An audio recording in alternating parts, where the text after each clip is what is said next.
나발과 다윗의 같은 것과 다른 것이라는 제목으로 말씀을 전할 때 큰 은혜가 있길 간절히 소망합니다.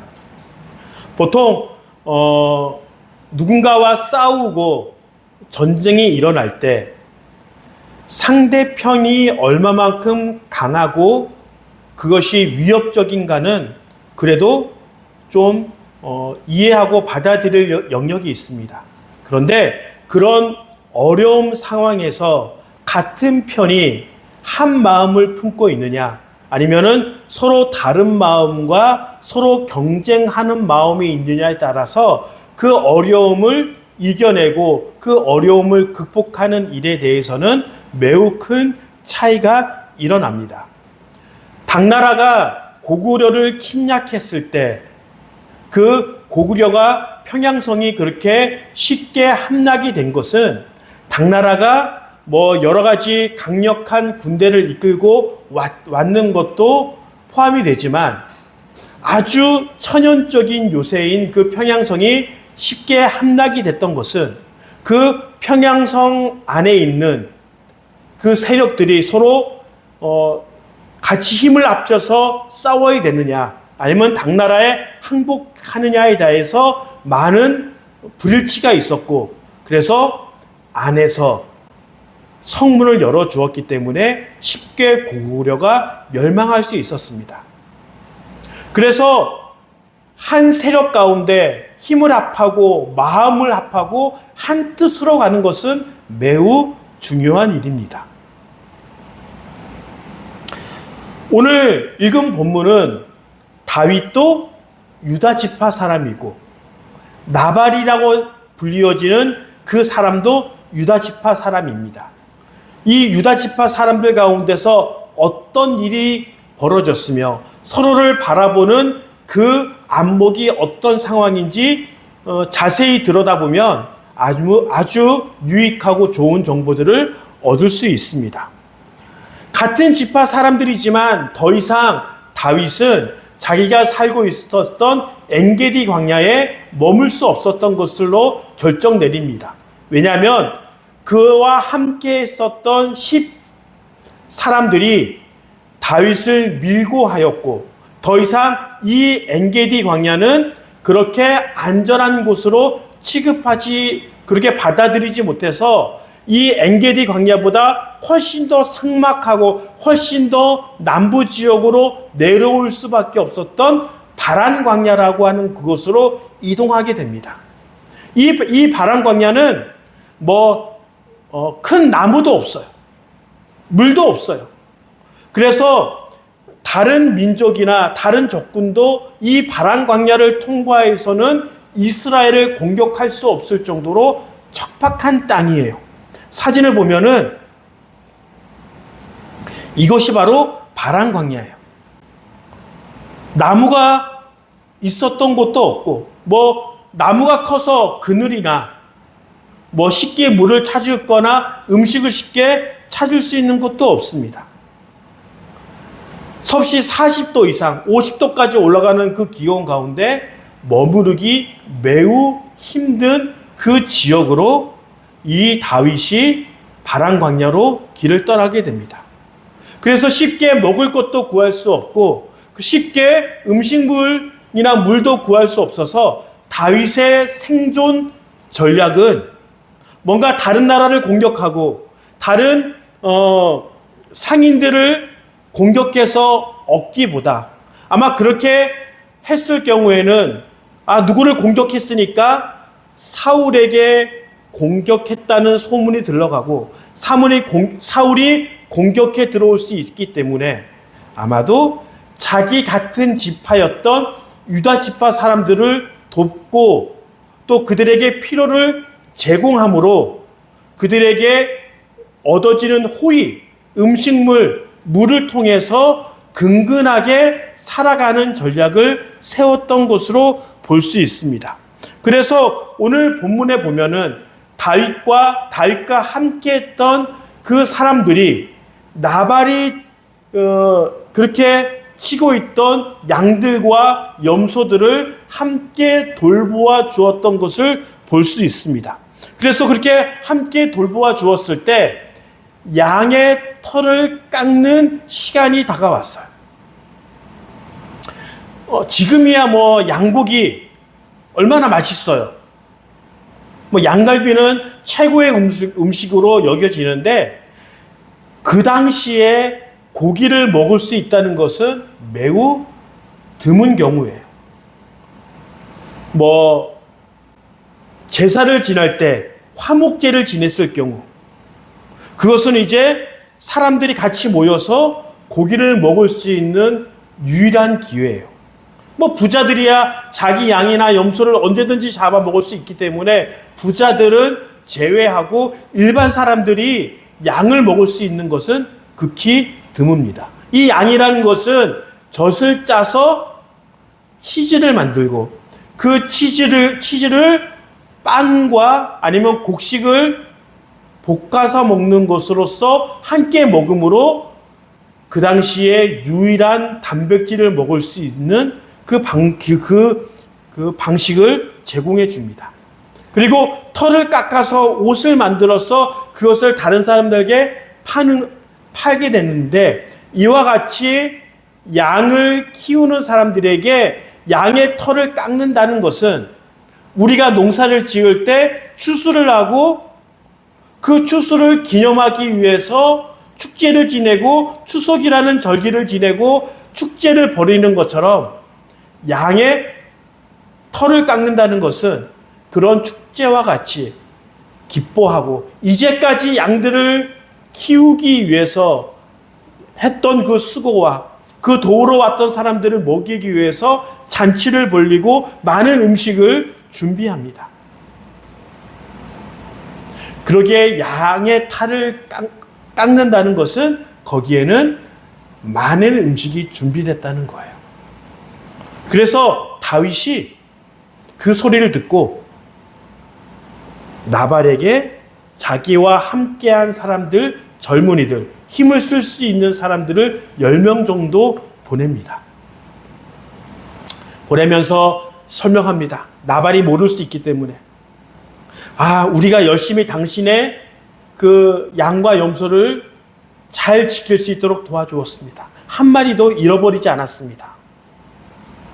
그렇게 잘 설명해 주어서 그 나발을 통해서 음식과 빵과 여러 가지 도움을 받기 위해서 그렇게 합니다. 그런데 이것은 다윗의 입장이고 나발의 입장에서 한번 생각해 보기를 원합니다. 나발은 어마어마한 부자였어요. 아마 그 지역에서 제일 부자가 아니었을까라고 생각할 정도로 목양도 목축도 어마어마하게 했었고 갈멜이라는 곳에 포도 산지에 땅도 갖고 있었어요. 그렇다면 이렇게 축제가 일어났을 때 그에게 도움을 요청한 사람들이 다윗 하나였을까요? 그리고 나발은 다윗에게 우리를 도와주십시오. 우리가 이렇게 도움을 준다면 이렇게 보응하겠습니다. 보답하겠습니다라고 도움을 요청한 적이 한 번도 없어요. 나발 입장에서는 다윗은 자기에게 도움을 요청했던 그 많은 사람들의 한 명에 불과했던 거예요. 어떻게 보면 이 다윗의 행동은 우리가 조직폭력배들이 여러 업장들을 거리고 누르고 자, 내가 당신을 도왔기 때문에 우리에게 자리세를 받아가는 그런 모습과 흡사 비슷할 수 있어요. 이런 상황에서 나발은 다윗을 어떻게 대우했을까요? 오늘 본문에 보면은 나발을 여러 가지 의미로 소개합니다. 재산이 많다, 미련하다, 어리석다, 그와 함께한 아내는 아비가일이었고 매우 아름답고 지혜로운 여인이었다. 그런데 이런 것들 이야기를 하면서 마지막에 뭐라고 표현하냐면 그는 갈렙 족속이었다. 갈렙이 누구죠? 우리가 잘 알고 있는 여호수아와 갈렙. 우리가 흔히 잘 알고 있는 이 산지를 내게 주소서라고 이야기했을 때 그 갈렙이 그렇게 고백했던 것을 찬양으로 불렀던 그 찬양이 바로 이 산지를 내게 주소서예요. 네. 그런데 이 갈렙은 원래는 이스라엘 사람이 아니었어요. 갈렙을 소개할 때 이 갈렙의 조상이 누구였냐라고 얘기하고 있을 때 그니스 사람이라고 표현하고 있는데 이 그니스는 에서의 자손이에요. 즉 이스라엘 사람들이 애굽에서 출애굽을 할 때 이스라엘 사람들만 나왔던 것이 아니라 그와 함께 잡족들도 같이 나왔다라고 표현이 나와 있는데 그렇게 이스라엘 사람들과 잡족들 가운데 섞여서 나왔던 사람들이 바로 갈렙이었던 거예요. 근데 이 갈렙은 다른 잡족들과 다른 사람이었어요. 이스라엘 사람들이 출애굽을 할 때 불평하고 우상숭배를 했던 그 많은 이유가 이스라엘 사람들이 아니라 그와 함께 따라 나왔던 잡족들이 불평하고 우상숭배를 시작했기 때문에 벌을 많이 받았어요.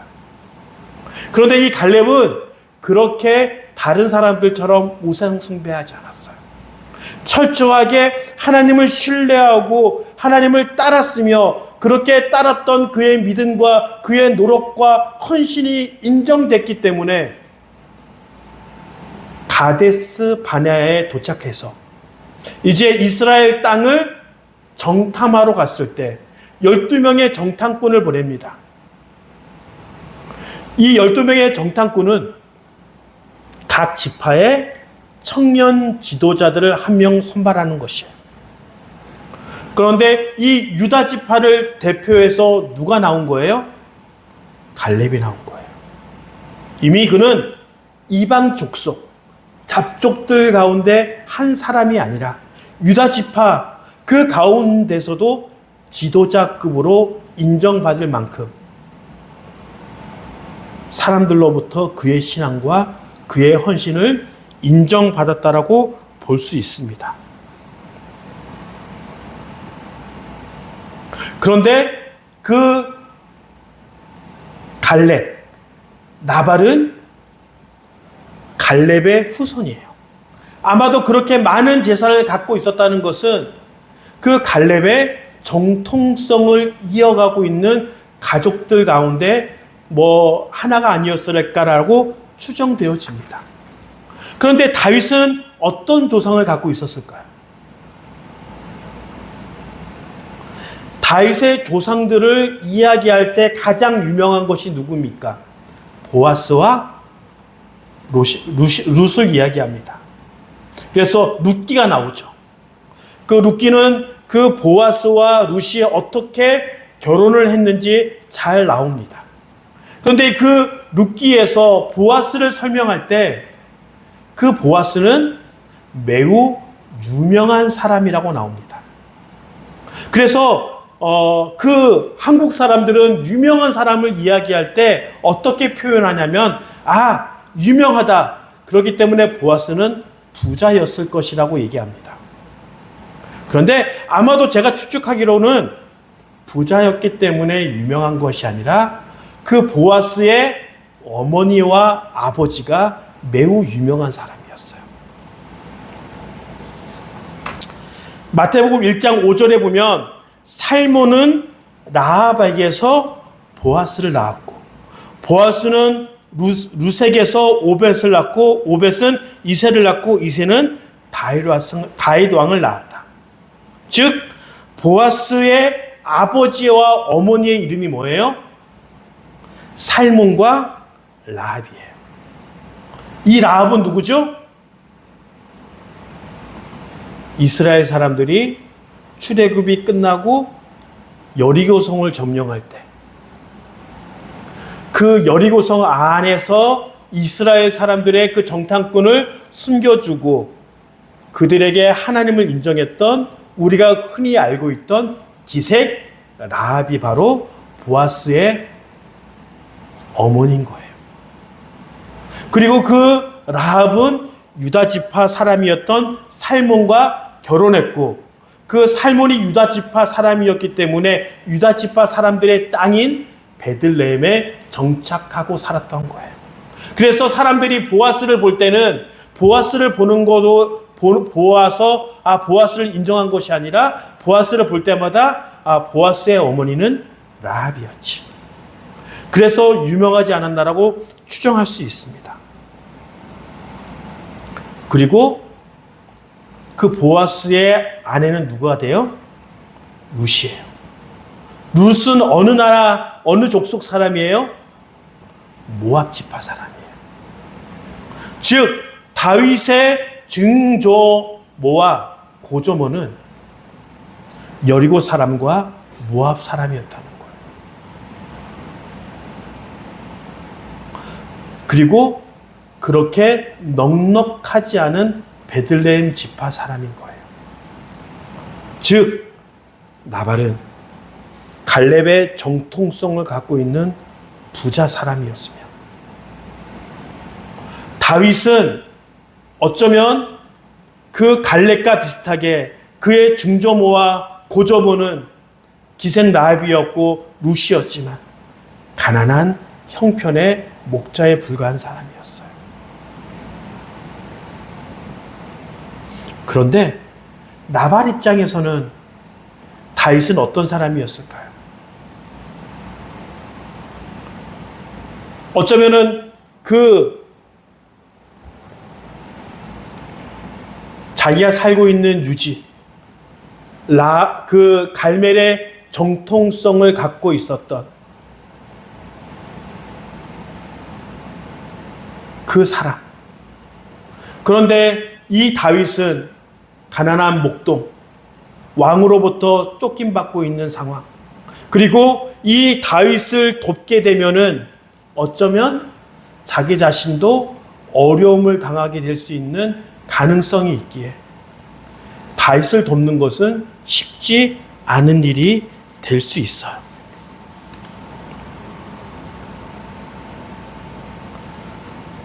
어쩌면은 이 나발이 다윗을 무시하며 그를 인간 대접하지 않은 것에 대해서는 충분한 이유가 있다고 볼 수 있습니다. 그런데 중요한 것은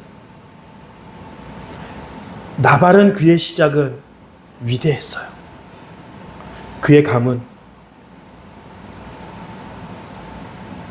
갈렙 족속이었고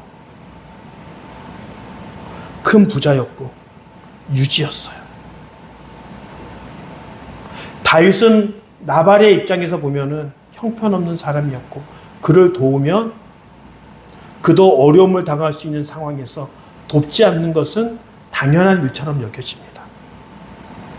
그런데 그의 차이는 여기서 갈라져요. 다윗은 비록 가난하고 왕으로부터 쫓김받는 입장이었지만 하나님께서 주신 그 비전과 사명을 잃어버리지 않고 꼿꼿이 그 길을 가고 있습니다. 타협하지 않습니다. 그가 힘들고 어렵더라도 이스라엘 사람들을 돕고 자기 지파 사람들을 도움으로 그의 삶을 연장해 나갑니다. 그런데 이 나발은 어떤가요? 자기와 같은 유다 지파 사람, 어려움을 당하고 있는 그 사람, 또 유목민들 입장에서는 자기에게 도움을 부탁하는 사람들을 거절하지 말라라고 하는 그 율법을 잊어버리고 다윗을 무시하고 다윗에게 처참한 마음이 들 정도로 나쁜 말을 해댑니다. 지금 당장은 나발이 더 부자고 성공한 처럼 보이지만 그 영광이 결국에는 다윗으로 옮겨가게 됩니다. 이렇게 떠돌이 생활을 하고 이제 헤브론 사람들이 다윗에게 찾아가서 사울이 죽고 난 다음에 다윗에게 찾아가서 우리 지파의 지도자로 우리를 다스려 주십시오라고 먼저 다윗에게 찾아간 사람들이 바로 헤브론 사람들이었어요. 그래서 다윗은 헤브론에서 7년 동안 헤브론 사람들의 왕이 되었고, 그 이후에 그 힘을 바탕으로 온 이스라엘의 왕으로 등극하게 됩니다. 지금 당장 사람의 눈으로 볼 때에는 나발이 더 좋아 보여요. 어마어마한 부자며 어마어마한 가문의 후손이며 남부러울 거 하나도 없는 그런 삶을 살아가고 있지만, 그 갈렙의 믿음의 유산을 포기하고 잃어버리고 그냥 부자로서 살아갑니다. 그렇지만 다윗은 힘들고 어려울지라도 하나님이 주신 그 비전과 사명을 잃어버리지 않고 자기 동족을 포기하지 않고 그렇게 도우면서 살아갑니다.